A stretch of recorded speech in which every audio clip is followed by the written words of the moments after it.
Isidore Sankara, the former president of Burkina Faso, there, of course, giving his sentiments. It is now over 30 years since his brutal assassination on October 15th, 1987. As far as African leadership goes, Thomas Sankara was cut from a different piece of cloth.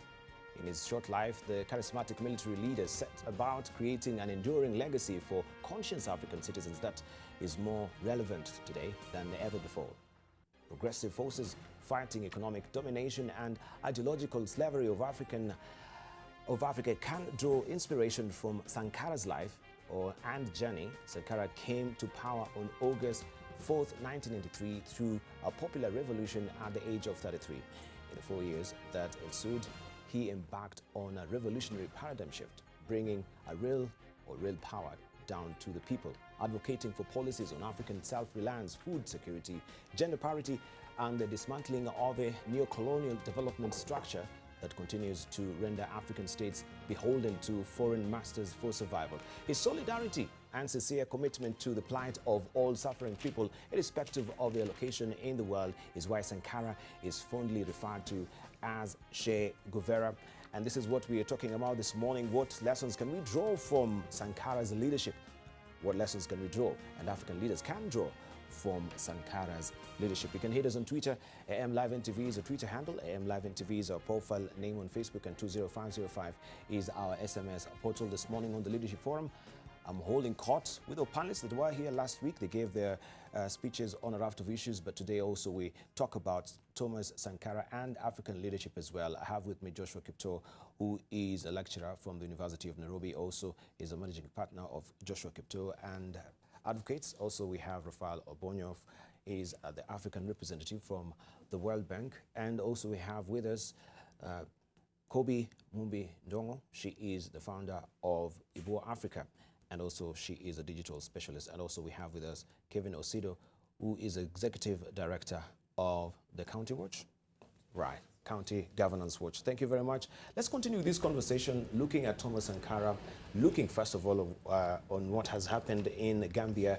Celebration there, people, you know, are happy. A relief for Gambia that now, after 22 years of repressive rule, finally, democracy has its say. Let's begin with Kevin.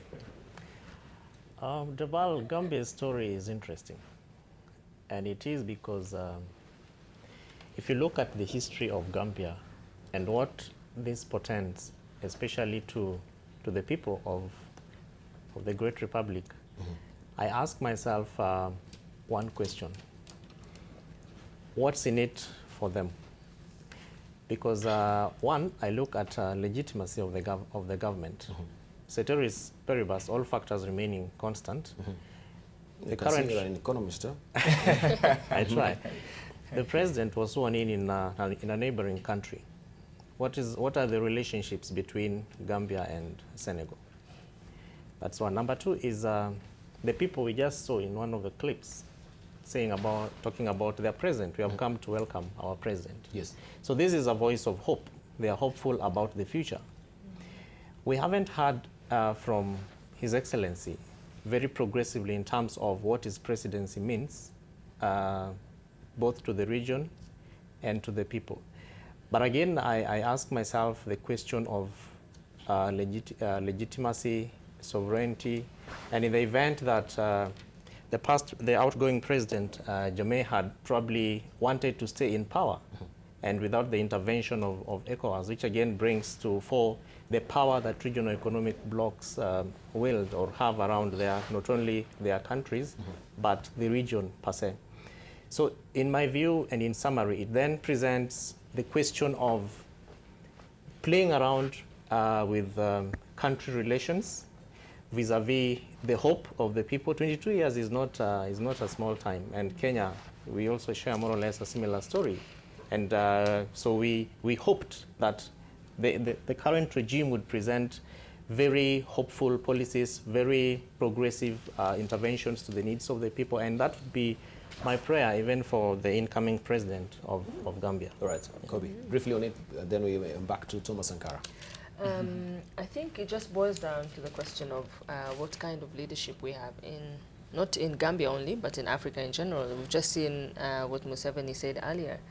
Thomas Sankara was a great reflection of selflessness and integrity, and particularly, which is what is lacking now in our continent. Because most people, again, it boils down to intention. Why do you want to be a leader? Why do you want to, to govern this particular group of people? So, I mean, I'm sure what we'll discuss more further about, some of the things Thomas Sankara did. I think in Gambia also there's a reflection of hope, which is what most politicians, I feel, they feed on, because they'll come with a message of hope. Look at what Obama did. He came with a message of hope. We're going to have a different, and sometimes I feel like in this continent, sometimes that's what we need. So I look forward to seeing, how we progress in our leadership. Right. Yeah. Hey, Gambia, I think Jammeh is a typical African leader. Yeah. They get into power excited. They have a vision. They always have a vision. They always have something they want to do. 1 year down the line, 2 years, then they realize, no, this thing is too good. They never want to leave. So they never realize when to exit the stage. And I've always said and argued that if Nelson Mandela, whom we celebrate in this continent and across the world, stayed in power for another 2-3 terms, I think all of us would be cursing him. So I think African leaders need to learn when to exit the stage. Do your bit and move to the next level and allow other people to do it. So I think Jammeh is a reflection of a typical African leader who never wants to exit the stage. But I think what is happening in Gambia is also what I would consider an awakening in the continent, that people are saying, no, we won't just sit back and wait. We will use whichever tools. We won't be spectators in the democracy. We want to really participate, and we will use, of course, not the gun, but the ballot to make sure that we get the leaders that we want, the leaders that we deserve. And I think Gambians, after 28 years ruled by Jammeh, said, look, it's time for you to leave, regardless of what you've done. Unfortunately, the guy didn't leave without a fight. So first he refused to leave, and when he finally left, now we are told the coffers are empty. So he carried everything.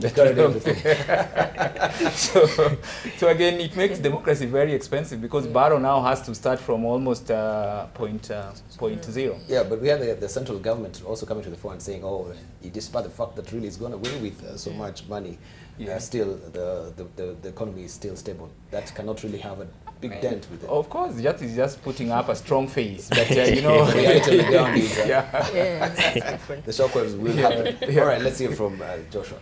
Now, when you talk about Gambia, I think it captures the symbolism. I think what I would call it the awakening. And I think at the moment the epicenter seems to be West Africa. When you talk about Thomas Sankara, I will take you back to 2014.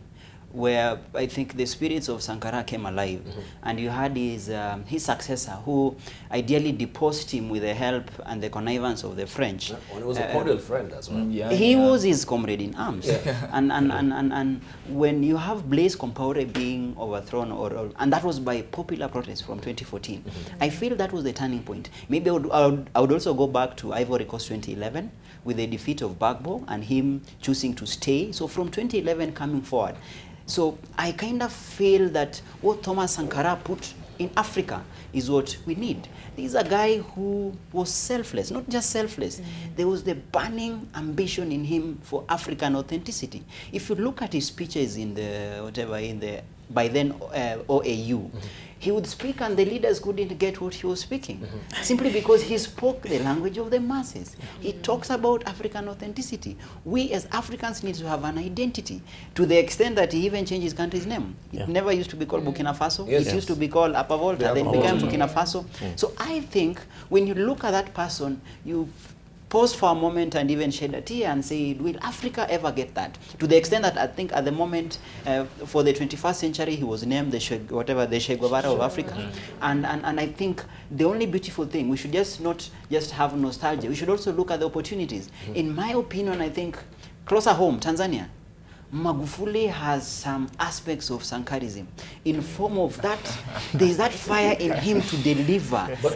How many times do you see but so many people will not really agree with you, of course. Let me confirm why. He's really demonstrated a foot on the neck kind of management as well. He's running that is why over every institution. We should also realize that Sankara had one negative aspect, which I think kind of ate him up, in the sense that in his revolutionary approach, he ended up muzzling media, and he ended up reducing the freedom simply because he thought maybe they will be counter-revolutionary. So Magufuli is also falling in the same trap, in the sense that at the moment, even though he has the popular will and doing the things that people want, there is the feeling that he's also being a bit dictatorial. Media is at the receiving end. Gado has drawn it so many times. So if he can keep to the script. But not with this Magufuli regime. Yes. Okay, let's just hear from it, because there's this shock therapy that maybe sometimes it seems to be very effective on African populace as well. When you look at Matiang'i, right, with what he has been doing, of course, cartels came to the fore. We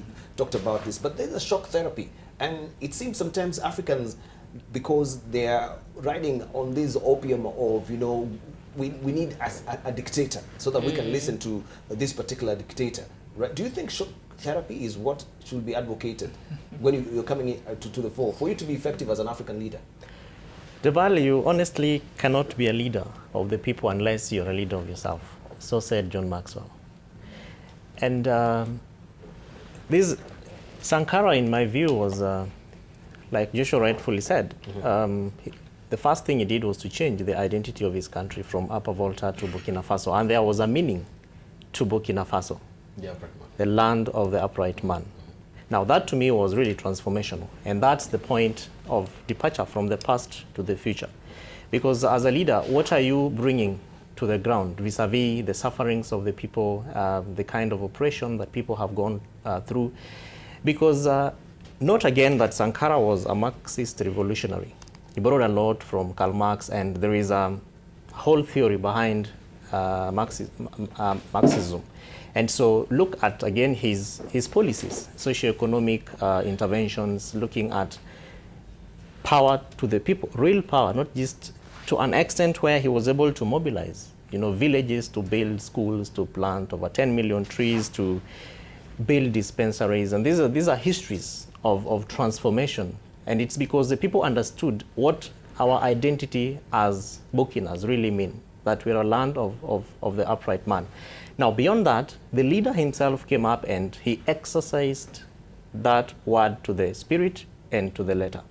He didn't say red when he meant blue and then said, you know, I was misquoted and I actually meant to say that it was green, but I think someone pushed to me and said I need to say it is yellow. He meant, his word was his bond. And if you look at African leadership, that is precisely what we are missing. And so, in a nutshell, I would say, what leadership and what Sankara means to me as a young person, as a young African leader, I would say that is, what does leadership mean to us? Can we begin to define leadership in an African context? And I liked what Raphael said. If Nelson Mandela would have opted to stay longer, of course, the voice of the populace was for him. This is our president. This is a man who can be able to stand for us. Probably would be writing a different story for Nelson Mandela today. And so therefore Sankarism, like Joshua said, I think is a good identity for today. But what does leadership mean in an African context to Africans? Yeah. All right, and of course also Raphael did a very wonderful piece on the upright man, where also we can actually draw a lot of lessons from there. He's enumerated it very succinctly that we can discuss it. And you're talking of Upper Volta, Burkina Faso, the upright man. There's a crisis of identity, especially with the leaders, that when we have this, so to speak, the Balab to Kashmir mentality, or rags to riches story, they tend to associate themselves with wealth. So if I amass, like what Jammeh has really done, the billions, and you fly away to Equatorial Guinea to be there with all that wealth amassed to yourself, then you're a real man. But he was very selfless. Right? Sankara was very selfless, looking at the frugality that he lived in, and looking at the wealth that he had, dying at the tender age of 38, and having accomplished much. What would you say, Kobe? I think, again, I think it's an issue in Africa. Even how, I remember there's this one time Patrick Lumumba said, sometimes Africans behave like we are children of a lesser God. So and I don't know if it's an effect of neocolonialism or I don't quite understand it, because sometimes we see it, I mean, we see it a lot in our leadership. So the moment you see someone with all this flamboyance, ideally you feel he will bring change to your life, ideally because he reflects a sense of he's okay, you know, so you feel like it will reflect in our lives. But Sankara, I mean, he showed us something different. I hear sometimes he used to go to work in a bicycle. I mean, he would not cause all the traffic we see when we, you know, when the president is. So I feel like it's also a thing of the mind. It's an African mindset that needs to, I mean, to change ideally. So we need to start believing in a person. I like what Barack Obama said about, you know, change starts with you. It's about you. So it needs to start with us as a populace. So that it reflects even on our leaders. So the moment someone comes and they're looking flamboyant and what, we look beyond that and see what actually can you offer as a leader and how does it affect us as a citizenry. Yeah. But isn't that the mentality that maybe we have also as a country? Yeah. That for you, when you really come to the fore and you're begging for those votes and you don't look the part, I'm telling you, if you don't come, you know, riding in a chopper and you're bling, you're flying all over and you're doling out money, then we don't deem you to be presidential, right? If I come to really ask for money, it can't really happen. Which is quite unfortunate. I think it's more about the outlook. We don't look at, and I've always argued that, I mean, leadership is about not just aspiration, not just about age, not just about people are even now talking about location. It's about having a bold vision. It's about having certain principles. It's about having certain values. That is very important. What is this that defines you as a leader? What is it that you want to accomplish? And for me, I think there's a lot to learn from Thomas Sankara, both as African, but also as young people across the globe. One, I think you must declare on arrival what you want to do and what you want to achieve. You can't wait and declare it later. You have to declare when you arrive. I think, and it's not just about declaration, it's also about sustaining that vision. Because we've seen someone like Buhari, with all due respect, declared his arrival and said, I'm going to fight corruption. After a few months, I think he got tired and he said, these cartels are too much for me. And so he just sat back. I mean, and other leaders... So you burn your fingers. Yes. So other leaders have also declared their arrival, but they've not sustained that momentum. But the essence of over-promising and delivering, right? Especially with the regimes. We have the Donald Trump. Donald Trump has really been hitting the ground running with his executive orders. So he's actually leaving the promise. That's what you need to do. Because we have leaders who promise, but they don't fulfill. I think there's a poet who said they campaign in using poetic words, but they govern using prose, you know, like they don't really, they have very flowery words when they're campaigning. They promise you, you know, like young people will be promised jobs, you know, anything we want will be promised during campaigns, but after they get into power, will be shortchanged. So I think we don't have leaders who follow through some of their declarations and their promises. And I think Thomas Sankara demonstrated that you do not need so many things. You just need to declare and live by that. And he refused to be what the former president of Tanzania who also lived almost the same life, said propensity, you know, where leaders want to be known for what they have, not for what they can do, so that when they leave, they want a motorcade. Jammeh left with suitcases full of money. For him, that is leadership, you know. The MPs want to carry some money when they're going home. So for retirement, so for them, that is leadership. They feel like that is, if I have a big house, a big car, a nice suit. The sense of entitlement really, when you come to leadership. Let's talk about the sense of also procrastination, because I like that piece that he says, life is short. Stop procrastinating. Like looking at the short life of Thomas Sankara within 7 good years, because he came to power when he was 33 and he died at the age of 38, right? And he accomplished so much within that small epic of time that he had here on earth. And the regimes we've had here in Africa for the longest time, the 24 years, Jammeh was a witch doctor who could cure AIDS, right? And allegedly. Using bananas. Using bananas. All right, let's hear from Joshua When you Kiptoo. talk about procrastination, I think, I don't know if that proves the fact that cowards live longer. There's this common notion among revolutionaries that their time on earth is short, because for a reason, they are disruptors. If you seek to disrupt the status quo always fights back. And the history of African leadership has been that. So go back to 1960s. Patrice Lumumba didn't last for a year or two as the president of Congo. And he was popular. I think if you look at Thomas Sankara, he was just carrying forward the spirit of those early revolutionaries. And that has always been the case. Very few of them last, simply because they are disruptors. They disrupt the status quo. And I think if you talk about now the ruthless efficiency that one needs in order to achieve, then the sacrifice has to be made. You only make that sacrifice if you choose to be selfless and say, let it be. Whatever happens, let it be. Even if I last for a year, let me do it. I think I would be cautious about Donald Trump, but I would love the symbolism. I would love the way he's hit the ground running, but I would be a bit cautious because I think we saw it here. In Kenya, the story is a bit alive. 2013, we also had that new frenzy of the new government, the way our, you know, they were good. They came in, they were called the dynamic duo. So I'm waiting to see what happens. But for Africa, it's a question of resilience. It's a question of ruthless efficiency. And I think for Kenya, with the system we have in Kenya, there's something that you had mentioned. Is it that Africa prides in dictators? Not really. I think, for example, in Kenya, we need disciplined leadership. Can we have someone who disrupts but sticks to the law? A disruptor who can come in and say, as Kenya, we need to do 1, 2, 3. What does it take it to be done? Even if Parliament will censor and everything will happen, we need such a person. Right. So we have Jesse Kimenchu there. Kimenchu saying that Sankara died when I was 7 years, but looking through Uhuru Ruto, just the exact opposite, or a set of Blaze. I think that is far-fetched. But you can compare. We cannot really compare. There's no comparison. Yeah. Yes. Okay, let's talk about, we have callers who are hanging on the line. We have Joseph hanging on the line, then we'll continue the discussion. Look at the frugality. He was earning 450, by the time he was dying, $450, right? That is like 45,000 translated in Kenyan money. But here, the MPs, they are highly paid in the world. All right, let's hear from Joseph. Good morning. Good morning.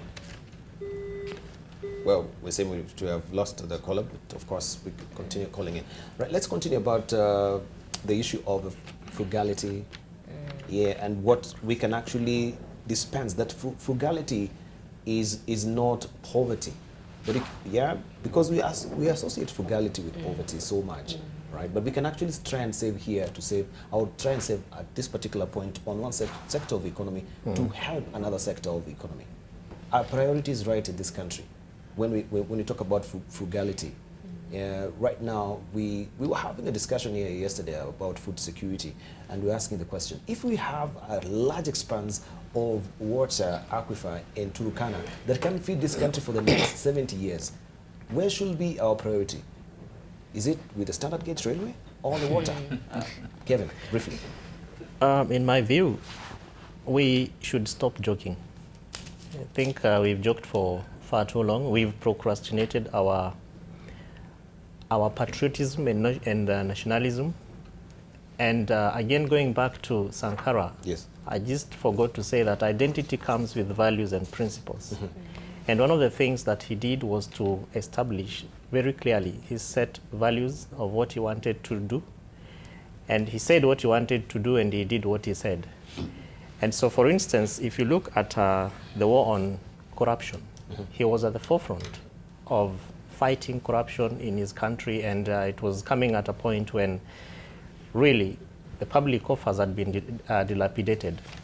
In Kenya, service delivery is under threat because you mentioned agriculture, and these cartels were first mentioned, or at least the narrative began with where farmers were saying we cannot access fertilizers, we can't get seeds because there's this crop of people who are holding on to them. We moved from, therefore, agricultural food, and we got into education.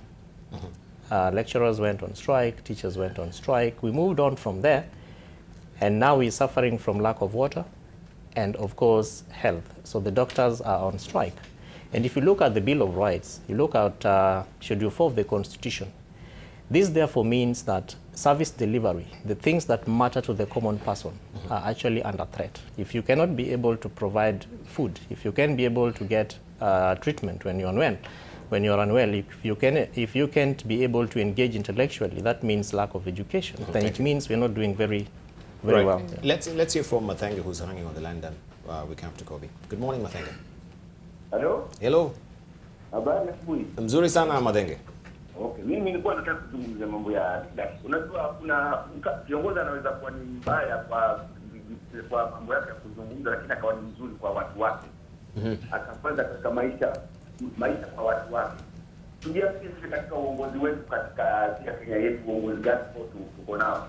Tusiwe kama ni kiongozi ambaye unaweza kuacha mtu anakizana njaa kama sasa hivi kuna watu wanalala na njaa maji. I'm afraid we have to drop that call. Wende waandikishe kupiga kura. Ataenda na njaa kwani katika kituo kwetu. Ana maji ya kunywa hadi kama atarudi nyumbani atafanya nini? Right. I think you appear to be a bit muffled, so we'll have to drop this particular caller. I think, or you can hear him clearly. Could you? Yeah. No, it's not very clear. But let's continue with the discussion, because I think he was also expressing about the frustrations on the leadership as well, and the issue of water, just delivering services to the people. But Kobe, we were on you, and I wanted us to also just look at the issue of women.